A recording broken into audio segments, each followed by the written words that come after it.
Winter is a season of extremes. Its serene beauty, with snow-covered landscapes and icy stillness, can be breathtaking. But for some, winter becomes a season of fear where the cold isn't just chilling, it's terrifying. Tonight, we'll uncover the dark side of winter with 12 true horror stories that will leave you frozen in fear. These stories come from all over the world. Tales of mysterious footprints in the snow that lead nowhere, ghostly whispers carried on icy winds, and unimaginable horrors that unfold when the nights are longest. As you listen, remember these aren't just stories. They're real accounts of people who experience the unexplainable during the dead of winter. So settle in, but don't let your guard down. In the silence of winter, fear has a way of creeping closer than you think. Story 1. The man outside the cabin. Winter in Alaska can be as isolating as it is beautiful. For Mia, a young woman who had recently moved to the state for a job in wildlife research, remoteness was exactly what she had been craving. She wanted solitude, a chance to immerse herself in nature and escape the noise of city life. But in the Alaskan wilderness, solitude is a double-edged sword. It didn't take long for Mia to realize how suffocating loneliness can feel when the nights stretch endlessly, and the only sound is the wind whistling through the trees. Mia had been assigned to monitor animal activity in a remote area outside Fairbanks. The cabin where she was staying was little more than a box in the woods, equipped with only the essentials: a wood-burning stove, a bed, and a small kitchen. The nearest town was over an hour's drive away, and her closest neighbor was miles from the property. In the daylight, the snow-covered landscape was serene, almost magical. But at night, it became something else entirely: dark, silent, and unrelenting. One evening, as she was logging her research notes, she noticed something strange outside the window. Footprints in the snow. They weren't hers. She hadn't left the cabin all day. They appeared to come from the edge of the forest, leading directly to her window before retreating back into the trees. At first, she thought it might have been a local hunter or a hiker who had wandered too close. But something about the footprints unsettled her. They were perfectly straight, as if whoever had made them had walked with a deliberate purpose. The logical part of her brain tried to dismiss it. "It's nothing," she told herself, "just someone passing by." But she couldn't shake the uneasy feeling creeping up her spine. That night, she double-checked the locks on the door and windows, closed the curtains, and went to bed. The wind howled outside, rattling the cabin's walls, and she stayed awake far longer than usual, straining to hear any unusual sounds.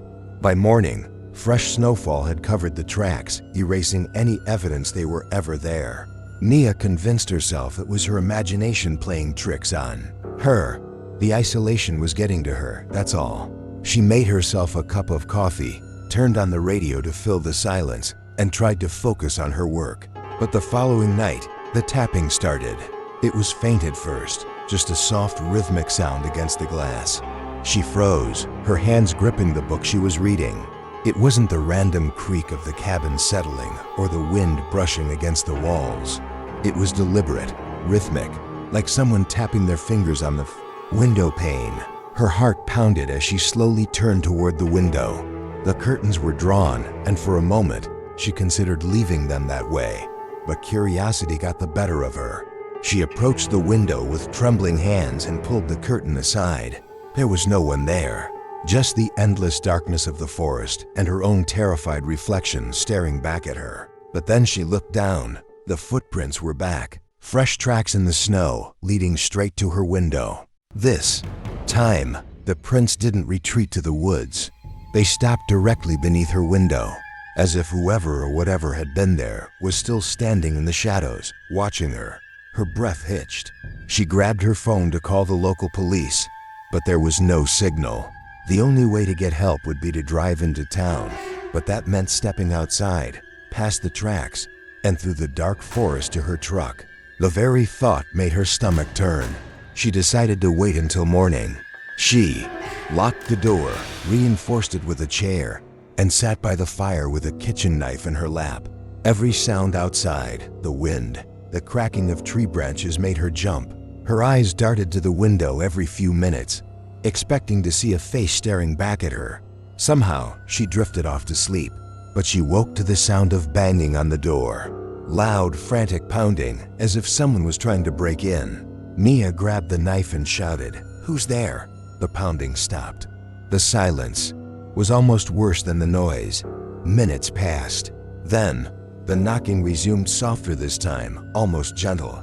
She peeked through the peephole, but there was nothing. No one. Just the faint outline of the tracks in the snow, now circling the cabin like some sinister ritual. Summoning every ounce of courage, Mia flung the door open, knife in hand. The cold air bit at her skin, and her breath came out in panicked puffs. But there was no one there. The tracks were still fresh, circling the cabin. Again and again. She slammed the door shut and waited for dawn, sitting with her back against the door and clutching the knife like a lifeline. As soon as the first light broke over the horizon, she threw her belongings into her truck and left, speeding down the icy roads to town. She reported the incident to the local police, who promised to investigate. But when they visited the cabin later that day, the fresh snowfall had once again covered any evidence. Mia never returned to that cabin. 2. This day, she doesn't know who or what was outside her window. But every winter, as the nights grow long and the air turns cold, she remembers the man who stood silently in the snow, watching her from the shadows. Story 2. The stranger on the frozen lake in the depths of a bitter Wisconsin winter. Evan had always found solace in the quiet beauty of Lake Hart. The lake, frozen solid during the coldest months, became a stark white expanse where he could escape from the noise of his busy life. A few hours of ice fishing on a weekend offered peace, a sense of stillness that he couldn't find anywhere else. But one winter's day, that stillness turned into something else entirely, something far more sinister. It was late January, and the temperatures had plummeted to near-record lows. Evan bundled up in layer after layer before driving out to the lake. He parked at the edge of the woods, grabbed his gear, and trudged onto the ice. The lake stretched endlessly before him, a vast sheet of white under an overcast sky. Despite the cold, Evan relished the solitude. There was something about the silence of the frozen expanse that made him feel small, but connected to something greater. He set up his fishing hole about 200 yards from the shore, drilling through the thick ice until he hit water. The rhythmic sound of the drill cutting through the ice echoed eerily across the empty lake. As he sat on his small collapsible chair, his breath visible in the freezing air, he noticed something odd. Far off on the lake, a figure was moving. At first, Evan thought it was another fisherman, but the figure wasn't carrying any gear. It was just walking, slowly, aimlessly. The sight was strange but not entirely alarming. Maybe it was someone taking a walk or testing the ice, he thought. People did weird things in winter, but the figure's movements were unsettling. It didn't walk with the steady, cautious steps of someone aware of the dangers of thin ice. Instead, it moved as though it had no concern for the freezing water below. Its steps deliberate, yet somehow unsteady, like it wasn't entirely used to walking. Evan tried to focus on fishing, but his eyes kept drifting back to the figure. It seemed to be getting closer, though the movements were erratic. Sometimes it would stop completely, standing still for minutes at a time, before resuming its slow, meandering path. The uneasy feeling in Evan's chest grew stronger. He told himself it was just a person, maybe, someone lost in thought. But as the figure approached, he realized something was wrong.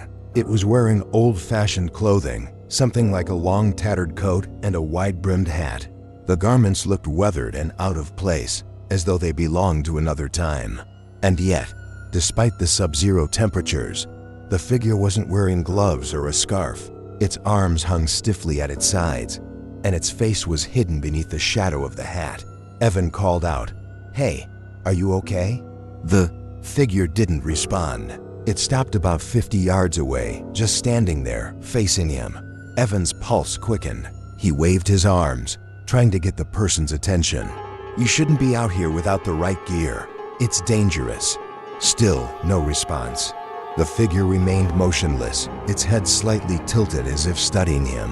Something about its posture stiff, unnatural sent a chill through Evan that had nothing to do with the weather. He packed up his gear hurriedly, shoving his fishing pole and supplies into his bag. The figure hadn't moved, but he could feel its gaze following him as he walked briskly toward the shore. Every few steps, Evan glanced over his shoulder. The figure was still there, standing on the ice. But then, as he neared the edge of the lake, it started walking again, this time directly toward him. Evan's heart was pounding now. He broke into a run, the crunch of snow under his boots echoing in the silence. When he reached the shore, he turned around one last time. The figure had stopped again, standing near the hole he'd drilled in the ice. It was closer than ever now, and Evan could see more details. Its face was obscured by the shadow of the hat, but its hands were pale, almost blue, like they were frozen solid. They hung limply at its sides, unmoving, almost lifeless. He didn't wait to see what it would do next. He jumped into his truck, started the engine, and sped away, his tires spinning on the icy road. When he got home, Evan couldn't shake the feeling of unease. He told himself it was just some weirdo on the lake, maybe someone playing a prank. But the image of those frozen hands and that old tattered coat lingered in his mind. The way it moved, the way it watched him, it didn't feel human. The next morning, curiosity got the better of him. He decided to drive back to the lake just to see if there were any signs of the figure. When he arrived, the place was deserted. No tracks in the snow, no sign of anyone having been there. But as he approached the spot where he'd been fishing, his stomach dropped. The hole he'd drilled in the ice was gone, completely frozen over, as if it had never been there. And next to the spot, etched into the surface of the ice, were long, deep scratches. They looked like they had been made by fingernails, clawing desperately at the frozen lake. The scratches were uneven, erratic, as if something had been trying to dig its way through the ice. Evan never returned to Lake Hart after that day. To this day, he doesn't know who or what the figure was. But he does know one thing for certain. The lake he once loved is no longer a place of peace. It's a place of fear. Story 3. The snowstorm visitor. The blizzard came without warning. Jenna had been warned about unpredictable weather when she first moved to her small Montana cabin, but nothing could prepare her for the sheer force of the storm that descended on her one fateful evening. What began as a light snowfall quickly escalated into howling winds and whiteout conditions, trapping her in complete isolation. She thought the storm would be her biggest challenge that night. She was wrong. Jenna's cabin was modest but sturdy, perched on the edge of a dense forest. It was the perfect retreat for a writer who wanted to escape the distractions of city life. The snowfall earlier in the week had blanketed the landscape in white, and the world outside her window looked like something out of a postcard. But as the storm rolled in, the charm of winter quickly faded. The wind howled like a living thing, rattling the windows and shaking the walls. By nightfall, the cabin felt like a fragile shell standing against the fury of nature. The power went out, plunging Jenna into darkness. She lit a few candles and wrapped herself in a thick blanket, trying to focus on the comforting crackle of the fireplace. It was sometime after midnight when she heard the first knock. A faint, rhythmic sound, barely audible, over the storm. At first, she thought it might be branches striking the side of the cabin, but the pattern was too deliberate. Knock, knock, knock. 3 steady taps, followed by silence. Jenna froze, her heart pounding. The storm had made it impossible for anyone to reach her cabin, hadn't it? The road leading to her home was completely buried, and the nearest neighbor was over 5 miles away. She stood, clutching the blanket tightly around her shoulders, and crept toward the front door. The knocking came again, louder this time. Knock, knock, knock. Hello, she called out, her voice trembling. There was no answer. Peering through the peephole, she saw nothing but swirling snow. The storm was so intense that she couldn't even make out the porch railing a few feet away. She hesitated, her hand hovering over the lock. Who's there? She tried again, louder this time. Still nothing. Only the wind answered her. Jenna backed away from the door, her mind racing. Maybe it was just the storm playing tricks on her, she reasoned. Snow could settle strangely. Ice could shift. There were logical explanations for this. But deep down, she didn't believe it. She returned to the living room, trying to calm herself, but the knocking didn't stop. It came again and again, always 3 knocks, always spaced apart just enough to build her dread. She thought about calling for help, but her phone had no signal. The storm had knocked out the cell towers. And then, just as suddenly as it had started, the knocking stopped. Relief washed over her, though it was fleeting. Something wasn't right. The silence felt oppressive, heavy, as though the storm itself were holding its breath. Hours passed. Jenna sat by the fire, staring at the door, her every nerve on edge. She told herself it was over, that she had imagined it, but the tension in her chest refused to ease. Then came the footprints. She noticed them just as the first light of dawn began to break through the storm. Through the window, she could see tracks leading from the edge of the forest to her front door. The sight made her stomach churn. The tracks were large, too large to belong to any human she'd ever seen. And stranger still, they didn't look like they'd been made by boots or shoes. They were bare. Jenna's breath caught in her throat as she followed the trail with her eyes. It ended at her door, but there were no tracks leading away. Whoever had come to her cabin hadn't left. For hours, she sat, frozen, her mind racing through every possibility. Could it have been an animal, a prank? None of it made sense. She couldn't bring herself to open the door and check. When the storm finally broke, Jenna decided she couldn't stay there another minute. She packed a bag, grabbed her car keys, and opened the front door. The cold hit her like a wall, but it wasn't the freezing air that made her blood run cold. The footprints weren't just at her door anymore. They circled the cabin over and over. Again, as though someone or something had been pacing, waiting for her to come out. The prints were fresh, crisp against the snow, and yet there was no sign of movement in any direction. No trail leading into the woods. No evidence of where they had come from or where they had gone. Jenna didn't stop to think. She threw her bag into the car and drove straight to town, her hands trembling on the wheel. When she arrived, she went straight to the local diner and told the owner, a grizzled man named Hank, about what had happened. Hank listened quietly, his expression grim. When she finished, he leaned forward and said, "You're not the first to see tracks like that." "What do you mean?" Jenna asked, her voice barely above a whisper. "People talk about it around here," he said. "Something that comes during the worst storms, knocks on doors, leaves no trail. No one knows what it is. Best thing you did was leave when you did." Jenna's blood ran cold. She stayed in town that night, unable to bring herself to return to the cabin. The next day, she called a moving company and made arrangements to leave Montana for good.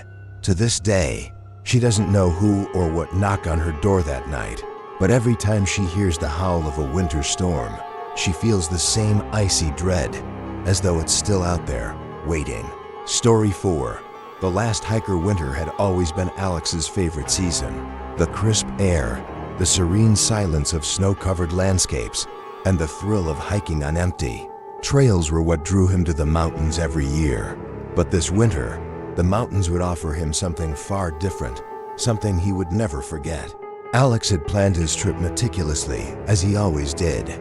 His destination was a remote trail in Colorado, known for its breathtaking views and challenging terrain. He arrived at the base of the trail just as a light snow began to fall, the flakes dusting the pine trees in a soft white coat. The first few hours were uneventful. The trail was peaceful, with no signs of other hikers. It was exactly what Alex had hoped for. Solitude, the kind that clears your mind and makes you feel truly alive. But as he ascended higher into the mountains, the weather began to shift. The light snow turned into heavy flakes, and the wind picked up, biting at his face. Alex wasn't worried at first. He'd faced worse weather before. But as the hours passed, the snow grew thicker, and the trail became harder to follow. The familiar landmarks he'd studied on his map were now hidden under a blanket of white. By the time he realized he was lost, the sun was beginning to set. Panic crept in, but Alex forced himself to stay calm. He had supplies, food, water, a flashlight, and he knew the general direction of the base. If he kept moving, he'd find his way back. But then he saw them, footprints in the snow. They were faint, partially covered by the falling snow, but unmistakably human. Relief washed over him. Someone else is out here, he thought. Maybe they knew the way back, or maybe they were just as lost as he was. Either way, he decided to follow the tracks. The footprints led him down a narrow path he hadn't noticed before, weaving through the trees. He called out, "Hello? Anyone out here?" But the forest swallowed his voice. Still, he pressed on, the tracks his only guide. As the sky darkened, the wind howled louder, and Alex's flashlight barely pierced the swirling snow. The footprints became harder to follow, but he refused to give up. He couldn't shake the feeling that whoever had left them was close just ahead, out of sight. Then, suddenly, the tracks stopped. Alex stared at the spot where the footprints ended, confusion and unease washing over him. There was no sign of a turn, no evidence of the person stepping off the trail. The prints simply vanished, as if the person had been plucked from the ground. "Hello," he called again, his voice trembling. The only response was the wind. A shiver ran down his spine, and it wasn't from the cold. He felt exposed, as though someone or something was watching him. The trees around him, their dark branches heavy with snow, seemed to close in, casting eerie shadows. Alex turned around, determined to head back the way he came. But as he retraced his steps, he realized something horrifying. His own footprints were gone. The snow was falling fast, but not fast enough to completely erase his tracks in such a short time. It didn't make sense. It was as if the trail behind him had been wiped clean. Panic set in. He quickened his pace, his heart pounding in his chest. The flashlight flickered, the beam of light struggling against the darkening storm. Alex kept moving, hoping to find anything familiar, anything that could lead him back to safety. And then he saw it, a figure standing in the distance. It was barely visible through the snow, but it was there, tall, motionless, and unnervingly still. At first, Alex thought it might be another hiker, but something about the figure felt wrong. Its outline was blurry, almost distorted, as though the snow itself were twisting around it. "Hey," Alex shouted, waving his flashlight. "I'm lost. Can you help me?" The figure didn't move. Alex took a cautious step forward, the snow crunching beneath his boots. But as he did, the figure seemed to recede, as though it were being pulled away by the storm. "Wait," he called, desperation creeping into his voice. He broke into a run, chasing the figure through the storm grew fiercer, the wind screaming in his ears, but the figure remained just out of reach, always a few steps ahead. Suddenly, Alex tripped, falling face first into the snow. His flashlight tumbled from his hand, its beam cutting across the ground. When he scrambled to his feet and looked up, the figure was gone. He stood there, panting, his breath forming clouds in the freezing air. The storm had swallowed everything, the trees, the trail, even the sense of direction. Alex spent the rest of the night wandering, the cold seeping into his bones. When morning came, the storm had passed, and the forest was eerily quiet. He stumbled upon the main trail hours later, exhausted and frostbitten, but alive. When he reached the base of the trail, park rangers were waiting. They told him they'd received reports of a storm and had been searching for stranded hikers. As Alex recounted his story, one of the rangers frowned. "You're lucky you made it out," he said. "We've had people go missing up there during storms. Some say they see someone, a figure, before they disappear." Alex didn't respond. He didn't want to tell them about the footprints that led nowhere, or the figure that had vanished into the snow. He didn't want to think about it, but deep down, he knew he hadn't been alone in those mountains. And every winter, when the storms return, he wonders if the figure is still there, waiting for the next hiker to lose their way. Story 5. The Lodge That Time Forgot. Deep in the Appalachian Mountains, there's a stretch of wilderness known for its beauty and isolation. It's the kind of place that seems untouched by time, where dense forests stretch endlessly, and snow blankets the earth in a silent, pristine layer. For Clara and her friends, it was the perfect destination for a winter getaway until they stumbled upon the lodge. Clara had planned the trip as a chance to escape the noise of the city. Along with 3 friends, Emma, Josh, and Marcus, they rented a cozy cabin for a weekend of hiking, board games, and hot cocoa by the fire. The cabin itself was small but charming, nestled in the woods with a stunning view of the valley below. The first 2 days were everything they'd hoped for. They spent their mornings exploring nearby trails and their evenings laughing over card games. The isolation felt peaceful, even liberating. But on the 3rd day, Clara suggested they try a trail marked on an old map they'd found in the cabin. It was labeled Raven Ridge Loop and seemed to promise breathtaking views. The group set out mid-morning, the crisp winter air invigorating as they trudged through the snow. The trail was easy to follow at first, but as they climbed higher, it became more rugged, the trees denser. It wasn't long before they realized they hadn't seen a trail marker in over an hour. "Are we lost?" Emma asked, her voice tinged with nervous laughter. "No, it loops back," Clara assured her, though she wasn't entirely sure. The map wasn't exactly detailed, and the snow-covered trail looked like it hadn't been used in years. They pressed on, hoping to find some sign of the main trail. But instead, they found the lodge. It appeared suddenly, looming out of the forest like a ghost. The structure was massive, far larger than anything they'd expected to see out here. Its wooden frame was weathered and dark, with icicles hanging from the eaves like jagged teeth. The windows were mostly intact, though the glass was fogged and coated in frost.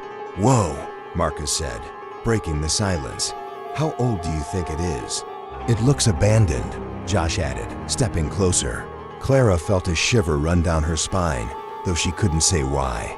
Something about the lodge felt wrong, as if it didn't belong there.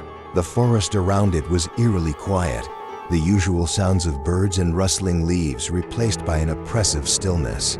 "Let's check it out," Marcus said, already heading for the door. "I don't think that's a good idea," Clara said quickly. "Come on, it's probably just an old hunting lodge," he replied. Against her better judgment, Clara followed the group inside. The door creaked loudly as they pushed it open, revealing a dark interior that smelled of damp wood and mildew. The entryway was grand, with a massive staircase leading to the 2nd floor and a chandelier dangling precariously from the ceiling. The walls were lined with faded wallpaper, and the floor was covered in a thick layer of dust. "It's like stepping back in time," Emma whispered. Josh shone his flashlight around, illuminating old furniture and a fireplace that looked like it hadn't been used in decades. But as they ventured deeper into the lodge, Clara's unease grew. The air felt heavy, like the building itself was watching them. "Let's not stay long," she said. They wandered through the lodge, their footsteps echoing in the empty halls. In one room, they found a dining table set with plates and silverware, as though a meal had been interrupted. In another, an old piano sat against the wall, its keys covered in dust but untouched by time. "What is this place?" Emma asked, her voice barely above a whisper. "It feels like whoever lived here just vanished," Josh said. Marcus opened a door at the end of the hallway, revealing a small library filled with shelves of books. Most were faded and water damaged, but one stood out, a journal sitting on a desk, its leather cover cracked with age. Clara opened it, her hands trembling slightly. The handwriting inside was neat but rushed, as though the author had written in a hurry. The entries described strange occurrences, footsteps in the night, whispers in empty rooms, shadows that moved on their own. The final entry read, "They're here. If you find this, don't stay. Leave while you can." Clara slammed the journal shut, her heart racing. "We need to go," she said, her voice firm. Marcus started to argue, but a sound stopped him, a loud creak, like a footstep on the floor above. Everyone froze. "Did you hear that?" Emma whispered. Josh nodded, his face pale. "We're not alone." Without another word, they bolted for the door, their boots thudding against the floorboards. Clara felt like the walls were closing in on her, the oppressive atmosphere pressing down as they ran. When they burst outside, the forest felt alive again, the wind whistling through the trees, the distant call of birds. But the sense of relief was short-lived. As they hurried back down, the trail Clara glanced over her shoulder. The lodge was still visible through the trees, and for a brief moment, she thought she saw movement in one of the windows. They didn't stop until they reached the cabin. None of them spoke about what had happened, not that night, not ever. Clara never found Raven Ridge Loop on any official maps, and no matter how much she searched, she couldn't find any mention of the lodge. It was as if it didn't exist, except in her memories. Story 6: The Silent. Passenger winter roads can be dangerous, but for Sarah, they were an inevitable part of her job as a long-haul truck driver. She prided herself on being prepared for anything icy conditions.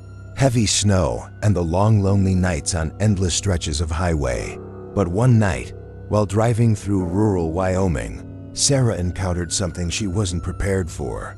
It was just past midnight, and the snow was coming down hard. The wind howled across the plains, battering her truck as she navigated the empty two-lane road. The visibility was terrible, her headlights barely illuminating the road ahead, but Sarah was used to it. She focused on the hum of the engine and the rhythm of the wipers sweeping away the snow. She was halfway through her route when she spotted it, a figure standing on the side of the road. At first, she thought her eyes were playing tricks on her. The figure was barely visible through the snow, just a shadow against the white backdrop.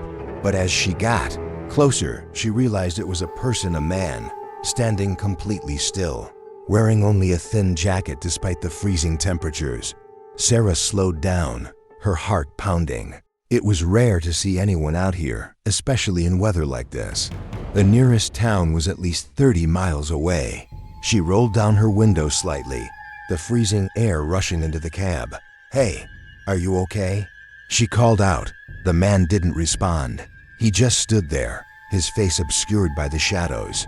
Something about him made her uneasy, but she couldn't just leave him out there in the storm. "Do you need a ride?" she asked hesitantly. The man finally moved, stepping closer to the truck. As he did, Sarah felt an inexplicable chill, a sense of dread that made her grip the steering wheel tighter. His face came into view, pale and expressionless, with eyes that seemed too dark, almost hollow. Before she could change her mind, he opened the passenger door and climbed in. The cab filled with the scent of cold air, and something else, something faintly metallic, like rust. Sarah tried to steady her nerves, reminding herself that she was doing the right thing. "Where are you headed?" she asked, her voice trembling slightly. The man turned to her, his expression unreadable. "Just down the road," he said quietly. His voice was flat, devoid of emotion. Sarah nodded and shifted the truck into gear, pulling back onto the highway. The man sat silently beside her, staring straight ahead. The silence was oppressive, broken only by the hum of the engine and the occasional gust of wind. "So, what were you doing out there?" she asked, trying to make conversation. The man didn't answer right away. When he finally spoke, his words sent a shiver down her spine. "Waiting. For what?" He didn't respond. Sarah's unease grew with every passing mile. Something about the man felt wrong, like he didn't quite belong. She glanced at him out of the corner of her eye, but he remained still, his hands resting in his lap. The snowstorm intensified, and the road became harder to navigate. Sarah focused on driving, trying to ignore the growing tension in the cab. But then she noticed something strange. The man wasn't casting a shadow. Her heart skipped a beat as she glanced again, her eyes darting to the faint light from the dashboard. Her own shadow flickered against the windshield, but his side of the cab was empty. Panic surged through her, but she kept her face neutral, gripping the wheel so tightly her knuckles turned white. She didn't know what to do. Stopping felt dangerous, but so did continuing to drive with him sitting beside her. After what felt like an eternity, the man finally spoke again. "You should pull over." Sarah's breath caught in her throat. "Why?" "It's safer," he said, his voice as cold as the storm outside. Her instincts screamed at her not to listen, but the road ahead was treacherous. The snow was piling up quickly, and she could barely see beyond the headlights. Against her better judgment, she slowed down and pulled onto the shoulder. The man turned to her, his dark eyes meeting hers for the first time. "Thank you," he said. Before she could respond, He opened the door and stepped out into the storm. Sarah watched in stunned silence as he walked away, disappearing into the snow. She sat there for a moment, her hands shaking. The cab felt strangely warm now that he was gone, but the unease lingered. Something about the encounter didn't feel real. Gathering her courage, she stepped out of the truck to see where he had gone. But when she looked down, her blood ran cold. There were no footprints in the snow. She looked around frantically, her breath visible in the freezing air. The storm raged on, but the ground was undisturbed, as if the man had never been there. Terrified, Sarah climbed back into the truck and drove away, her heart racing. She didn't stop until she reached the next town, where she parked at a diner and sat shaking. In the parking lot, when she finally told the waitress inside about what had happened, the woman's face turned pale. "You saw him," the waitress said quietly. "Saw who?" Sarah asked. "They call him the silent passenger. People say he shows up during storms, hitches a ride, and disappears. Some say he's a warning. Others don't live to tell the story." Sarah didn't respond. She couldn't. The waitress's words echoed in her mind as she sat there, staring out the window at the falling snow. To this day, Sarah refuses to pick up hitchhikers, no matter how desperate they look. And every time she drives through a snowstorm, she can't help but glance at the passenger seat, half expecting to see him sitting there, waiting. Story 7. The Whispering Wind in the Remote Canadian Wilderness. There's a place called Stillwater Valley, known for its endless snowfields and towering pines. For Jeremy, a wildlife photographer, it was the perfect destination. He'd come in search of breathtaking landscapes and elusive creatures, but what he found in the valley would haunt him for the rest of his life. Jeremy arrived at the valley in late December, just as the first major snowstorm of the season was settling over the area. He'd rented a small cabin near the edge of the woods, with plans to spend a week photographing the untouched beauty of the frozen wilderness. The first few days were uneventful, though the isolation began to wear on him. There was no cell service, no internet, and the only connection he had to the outside world was a battery-powered radio. But the landscape made it all worthwhile. The pristine snow, the quiet majesty of the forest, and the occasional glimpse of wildlife. On the fourth night, the wind began to pick up. It started as a low whistle, barely noticeable, but by midnight, it had turned into a steady howl. Jeremy lay in bed, listening as the wind battered the cabin, rattling the windows and shaking the roof. It sounded almost alive, as though it were trying to get inside. Then he heard it, a faint voice carried on the wind. At first, he thought he was imagining it. He sat up in bed, straining to hear over the storm. The voice was faint, almost indistinguishable from the howl of the wind, but it was there, a whisper, just beyond the edge of comprehension. Jeremy grabbed his flashlight and stepped to the window, peering out into the darkness. Snow swirled in the beam of the flashlight, but there was nothing else, no movement, no sign of anyone outside. Shaking his head, he told himself it was just the wind playing tricks on him. He went back to bed, pulling the blankets tightly around him, but the whispering didn't stop. The next morning, Jerry ventured into the woods, hoping to shake the unease that had settled over him. The storm had eased, leaving behind a world covered in fresh snow. He carried his camera, hoping to capture the beauty of the valley. As he walked deeper into the forest, he noticed something strange. The trees were eerily still, despite the occasional gusts of wind. And then there were the footprints. They were faint, barely visible in the snow, but they were their barefoot prints, winding through the forest. They were too small to belong to an adult, and too perfect to have been left by an animal. Jeremy followed the prints, his curiosity outweighing his fear. They led him to a clearing where the snow seemed undisturbed, untouched by wind or weather. The footprints stopped in the center of the clearing, where the snow was perfectly smooth. He raised his camera to take a photo, but as he focused the lens, the wind picked up again. It rushed through the trees, louder than before, and with it came the whispering. It was clearer now, almost as if the wind were speaking directly to him. The words were indistinct, but the tone was unmistakable, urgent, pleading, as though it were trying to warn him. Jeremy's heart raced as he scanned the clearing, but there was nothing there. The wind died down as suddenly as it had started, leaving behind an oppressive silence. He turned back toward the cabin, moving quickly now. The woods felt different, darker somehow, as though the trees were watching him. That night, the whispering returned. It was louder this time, persistent and insistent. Jeremy sat by the fire, clutching his camera, trying to make sense of what he'd heard. Then came the knock. It was faint at first, just a soft tap on the window.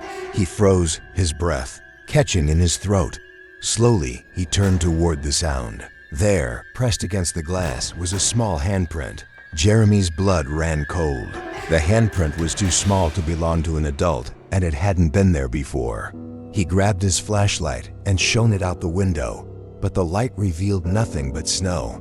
The knocking came again, this time louder. Jeremy backed away from the window, his heart pounding. He didn't want to open the door, didn't want to know what was out there. But the knocking didn't stop. It grew louder, more insistent, until it was no longer a knock but a pounding that reverberated through the cabin. "Who's there?" Jeremy shouted, his voice shaking. The whispering answered. It wasn't coming from the door or the window. It was coming from inside the cabin. Jeremy spun around, the flashlight shaking in his hand. The cabin was empty, but the whispering grew louder, swirling around him like the wind. He bolted for the door, grabbing his coat and camera on. The way out, the snowstorm had returned, but he didn't care. He ran through the woods, the whispering following him, growing fainter the farther he got from the cabin. When he finally reached his truck, he didn't stop to catch his breath. He climbed in, started the engine, and drove away, leaving the cabin and whatever had been in it behind. Jeremy never returned to Stillwater Valley. He never even developed the photos he'd taken there. But sometimes, on cold winter nights, he swears he can still hear the whispering, carried on the wind, as if it's trying to call him back. Story 8.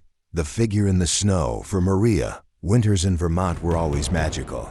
Growing up in a small town nestled between rolling hills and thick forests, she had spent countless winters sledding, ice skating, and wandering through snowy trails. But the winter of 1997 brought something she had never encountered before, something she still struggles to explain. Maria was 15 years old at the time, and she and her best friend Lily had decided to spend the afternoon exploring the woods near Lily's house. The forest stretched for miles, its trees heavy with snow, their branches forming a canopy that muffled the world around them. It was the perfect place for adventure. "Let's go to the old logging trail," Lily suggested as they trudged through the snow, their boots crunching loudly in the silence. Maria hesitated. The logging trail was deeper in the forest, far from the familiar paths they usually followed. It was said to be abandoned decades ago, and some locals whispered that it was haunted.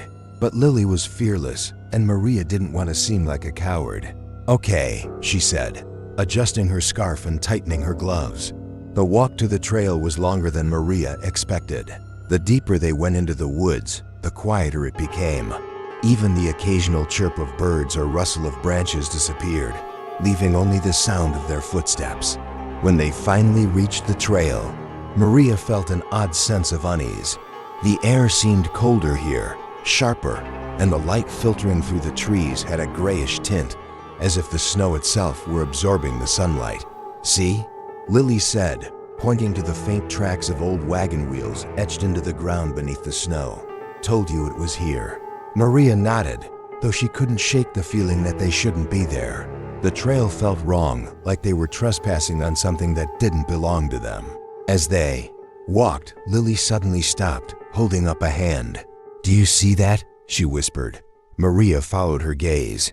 At first, she didn't see anything, just trees and snow. But then she spotted it, a figure standing motionless in the distance.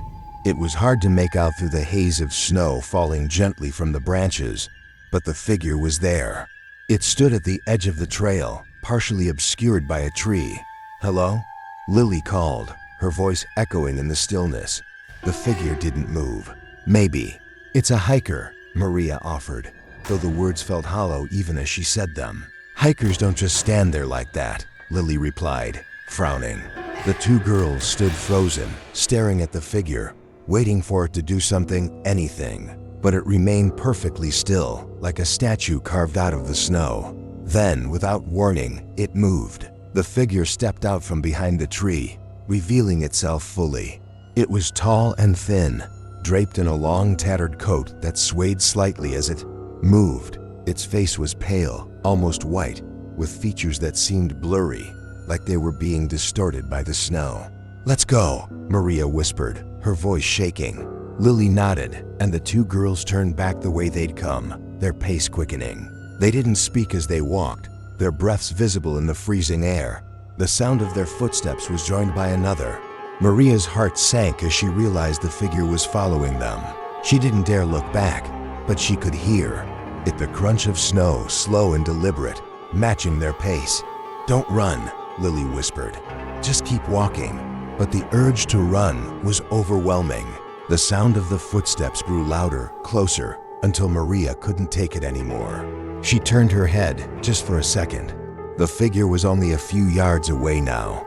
Its face was clearer, and what she saw made her stomach churn. Its eyes were hollow, dark pits that seemed to suck in the light around them. Its mouth was slightly open, revealing teeth that were too sharp, too jagged to belong to anything human. "Run!" Maria screamed, grabbing Lily's arm. They sprinted through the snow, their boots slipping on the icy ground. The sound of the footsteps grew faster, heavier, as the figure gave chase. Maria's lungs burned, and her legs felt like lead, but she didn't stop. She could hear Lily panting beside her, both of them pushing themselves to their limits. When they finally burst out of the woods and into Lily's backyard, the footsteps stopped. Maria turned, her chest heaving, her vision blurred with tears. The figure was gone. "What the hell was that?" Lily gasped, collapsing onto the snow. "I don't know," Maria said, her voice trembling, "but it wasn't human." They didn't tell anyone about what they'd seen, not that day, not for years. It wasn't until they were adults, sitting together at a family gathering, that they finally talked about it again. "I still dream about it," Maria admitted, her voice quiet. "Me, too," Lily said. "It's like it's still out there waiting." Maria doesn't go into the woods in winter anymore. Even now, decades later, she can't forget the way the figure moved, the sound of its footsteps, or the hollow, empty eyes that seem to see right through her. And every time the snow falls, she wonders if it's waiting for her to return. Story 9. The cabin at Black Hollow. Black Hollow was the kind of place people whispered about, but rarely visited. Nestled deep in the Oregon wilderness, the small valley was surrounded by dense pine forests and blanketed in snow most of the winter. There were stories about Black Hollow's strange disappearances, unsettling sightings, and a cabin that seemed to appear and disappear with the seasons. For Paul, a seasoned hiker with a love for the unexplained, it was the perfect destination for his next adventure. Paul had spent months planning his solo trip. Armed with his backpack, snowshoes, and a GPS, he felt ready for anything the wilderness could throw at him. He drove out to the nearest trailhead and hiked into the valley as the sun dipped low in the sky, painting the snow in shades of orange and pink. The hike was harder than he expected. The snow was deep, and the trail was barely visible beneath it. By the time Paul reached the valley, the sun had set, and the forest was cloaked in darkness. He pitched his tent near a cluster of trees, using his flashlight to illuminate the area as he set up camp. The first night was uneventful. The wind whispered through the trees, and the occasional creak of branches kept Paul on edge. But nothing unusual happened. It wasn't until the second night that he realized Black Hollow was different. Paul had spent the day exploring the valley, taking photos of the frozen streams and towering pines. As the sun began to set, he noticed something odd in the distance, a thin plume of smoke rising above the trees. Curious, he decided to investigate. He strapped on his snowshoes and followed the smoke, weaving through the forest as twilight deepened. After about an hour, he saw it, a cabin, its chimney releasing a steady stream of smoke into the frigid air. The cabin was small, with weathered wooden walls and a steeply pitched roof. A faint orange glow spilled from the windows, suggesting a fire burned inside. Paul felt a mix of relief and apprehension. He hadn't expected to find anyone else out here, but maybe it was a ranger station or a winter shelter. As he approached, he called out, "Hello? Anyone home?" There was no response. Paul knocked on the door, the sound echoing in the silence. Still no answer. He tried the handle, and to his surprise, the door creaked open. Inside, the cabin was warm and inviting. A fire crackled in the stone hearth, casting flickering shadows across the walls. A wooden table sat in the center of the room, with 2 chairs and a set of mismatched plates and cups. It looked lived in but deserted. There were no signs of recent activity, no boots by the door, no coats hanging on the wall. Yet the fire burned brightly and the air was warm, untouched by the bitter cold outside. Paul hesitated. The cabin felt wrong, though he couldn't explain why. The warmth was too inviting, too perfect, as if it were trying to draw him in. He decided to stay long enough to warm up before heading back to his camp. He sat by the fire, holding his hands out to the flames. For a moment, he allowed himself to relax, the heat soothing his frozen fingers. That's when he noticed the photographs. They were scattered across the table, black and white images with faded edges. Paul picked one up and studied it. It showed a group of people standing in front of the cabin, men, women, and children dressed in old-fashioned clothing. Their faces were somber, their eyes dark and hollow. He flipped through more of the photos, each one stranger than the last. In some, the people appeared blurred, their shapes distorted as if they were in motion. In others, the cabin itself looked different, its walls sagging, its roof caved in. Then he found the last photo, and his stomach dropped. It was a picture of him. Paul stared at the image, his mind racing. It was unmistakably him, sitting at the table, holding the photo he now held in his hands. The firelight cast shadows on his face, and his expression was one of shock and fear, exactly how he felt now. A sudden noise snapped him out of his daze. Footsteps, slow and deliberate, echoed outside the cabin. "Hello," he called, his voice shaking. The footsteps stopped. Paul's heart raced as he grabbed his flashlight and moved toward the window. The beam of light cut through the darkness, but there was nothing outside. The snow was untouched, no tracks leading to the cabin. And yet, the footsteps resumed, this time inside the cabin. Paul spun around, the flashlight trembling in his hand. The room was empty, but the sound continued, circling him, growing louder and closer.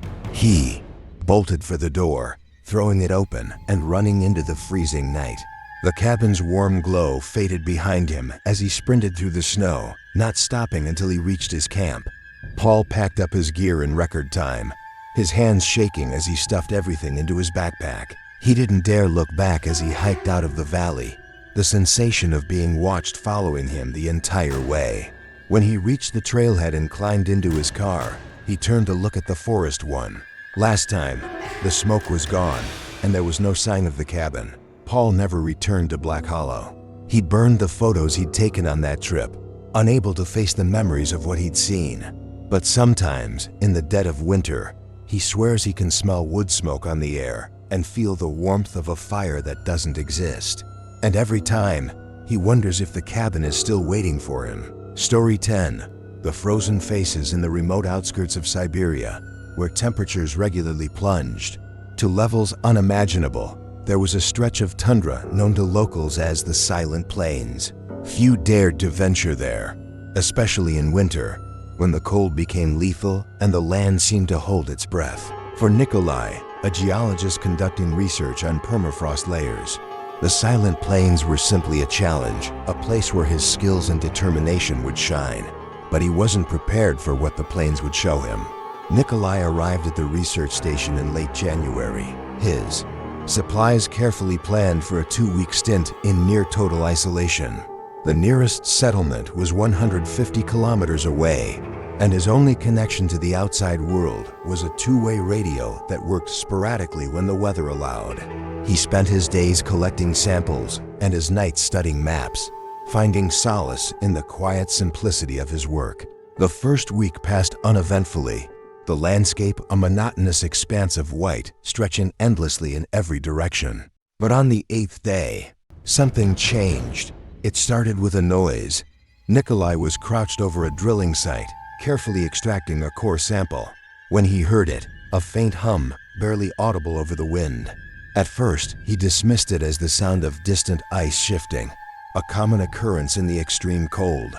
But the hum didn't fade. It grew louder, more distinct, until it sounded almost like voices. He stood, scanning the horizon, but there was nothing there. Just the endless snow and the pale light of the sun low. On the horizon, the sound unsettled him, but he forced himself to focus on his work.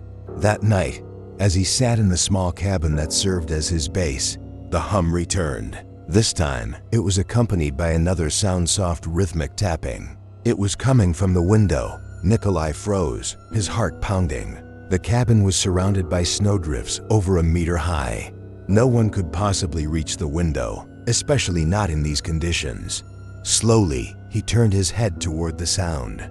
There, pressed against the glass, was a face. The features were pale, almost translucent, with eyes that seemed far too large and dark. The lips were slightly parted, as if it were trying to speak, but no sound came from its mouth. Nikolai stumbled back, knocking over his chair. By the time he looked again, the face was gone.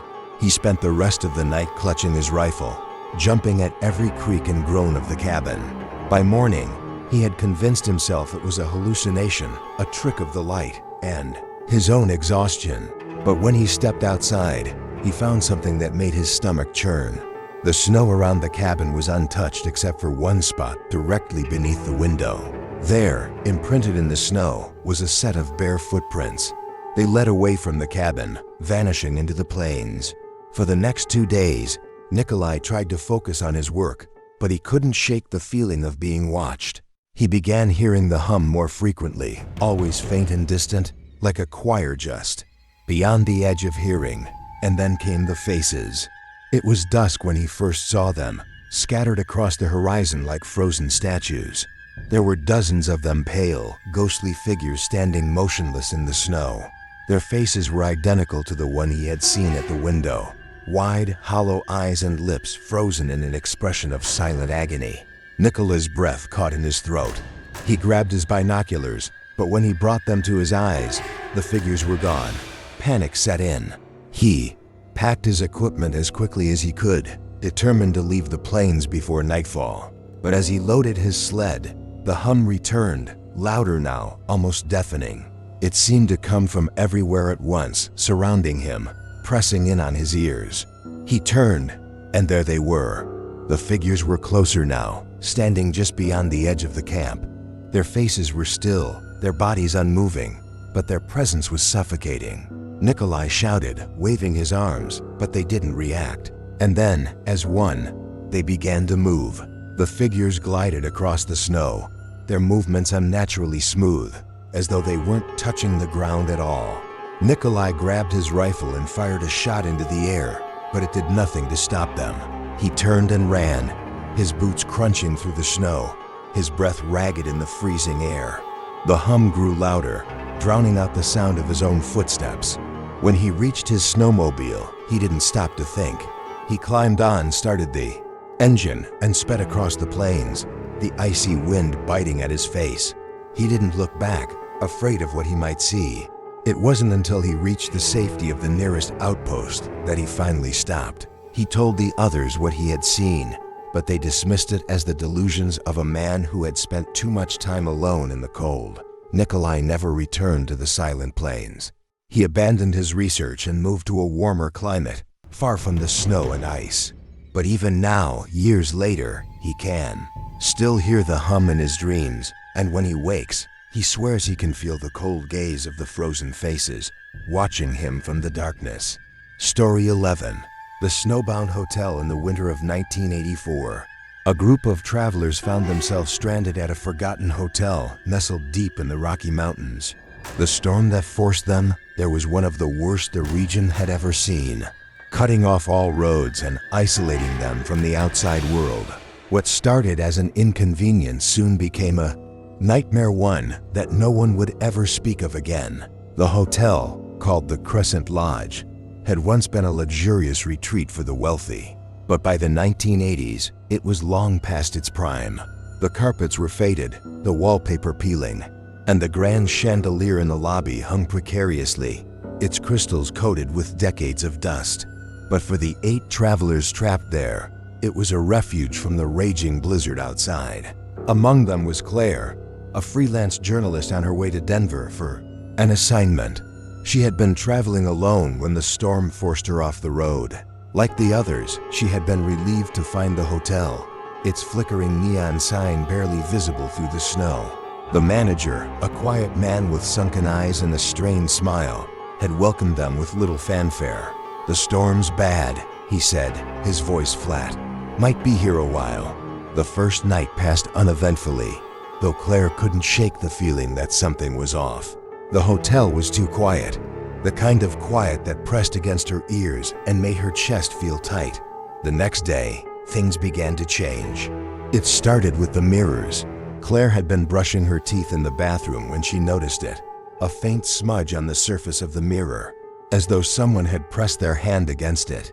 She wiped it away with a towel, but when she looked again, the smudge was back, darker this time. Later, in the hallway, she passed a large, ornate mirror hanging on the wall. As she glanced at her reflection, she froze.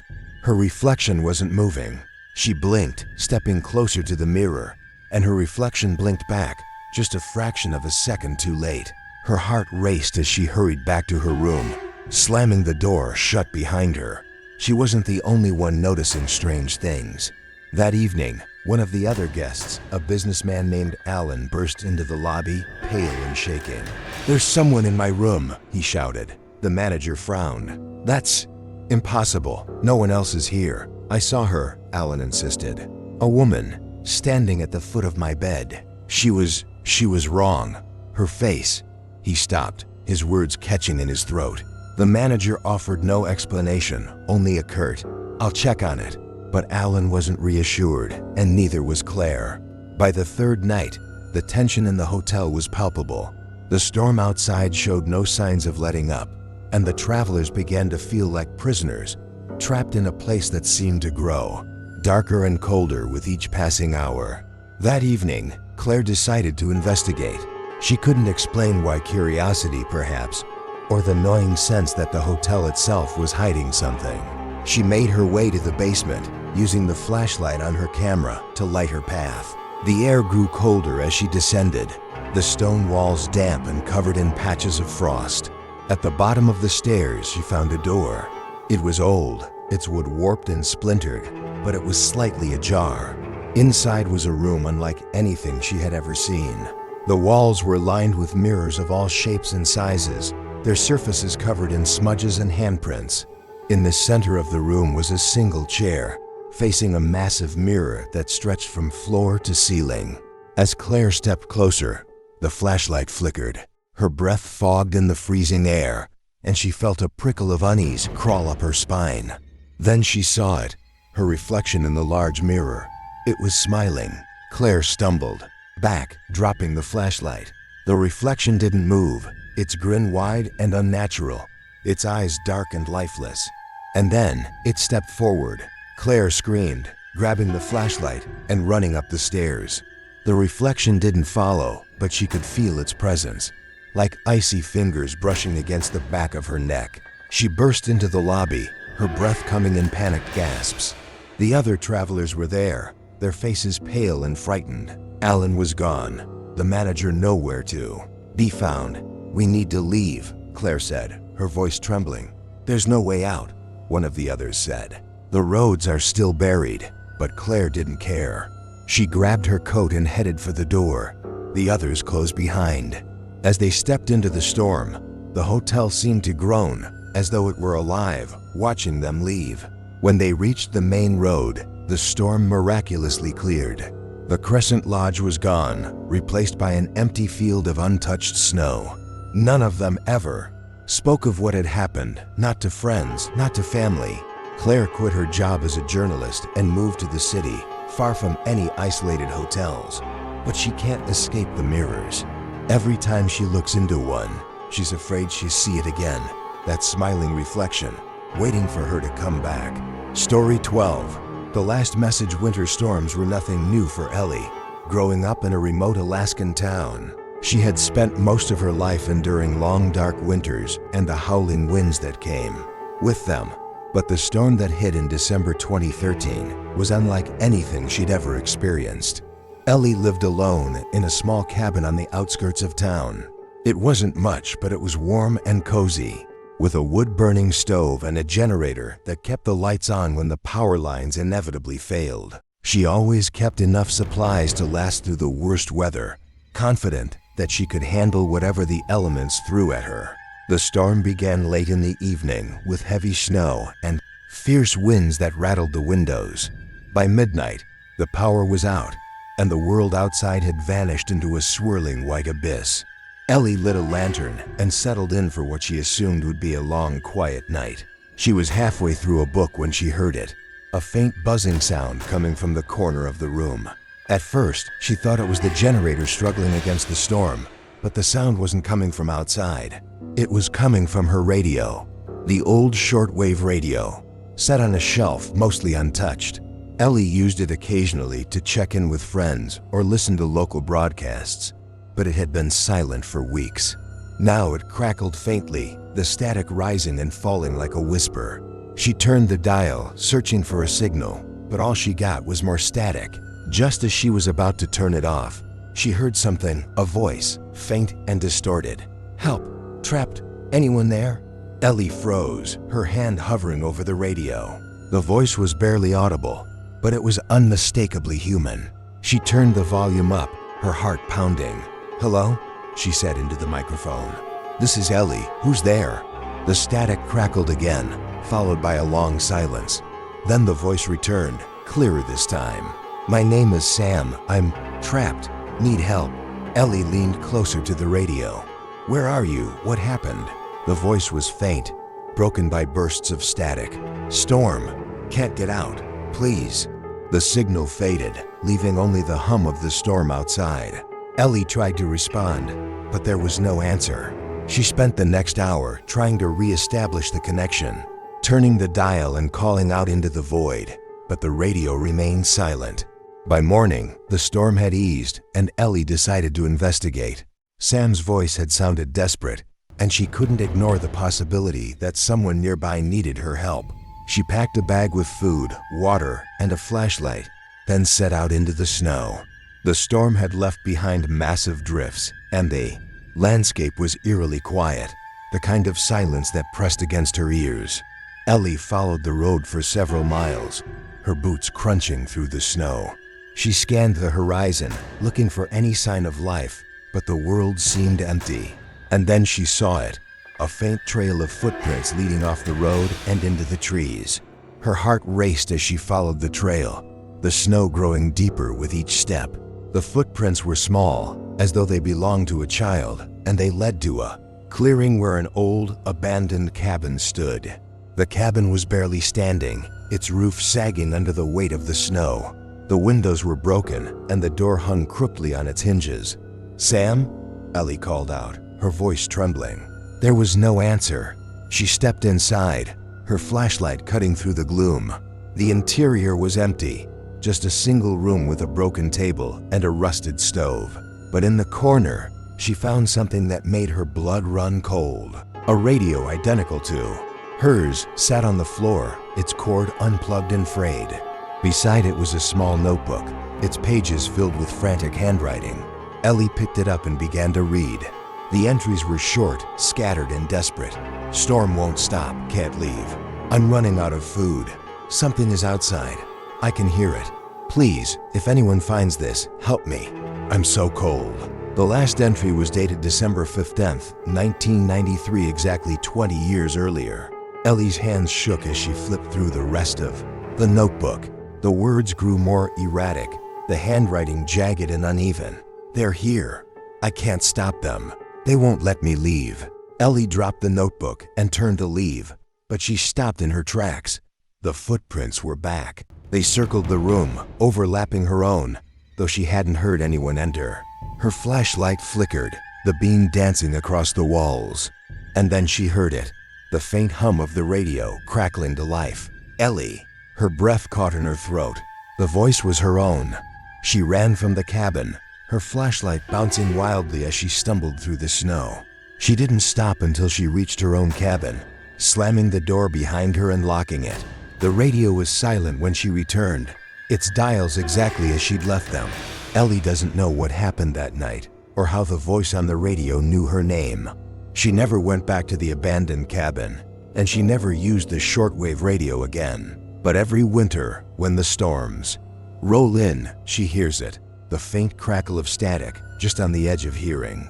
And sometimes, in the dead of night, she swears she can hear her own voice, calling for help from somewhere she'll never go again. Winter is often seen as a time of quiet beauty, a season of snow-covered landscapes, cozy fires, and silent nights.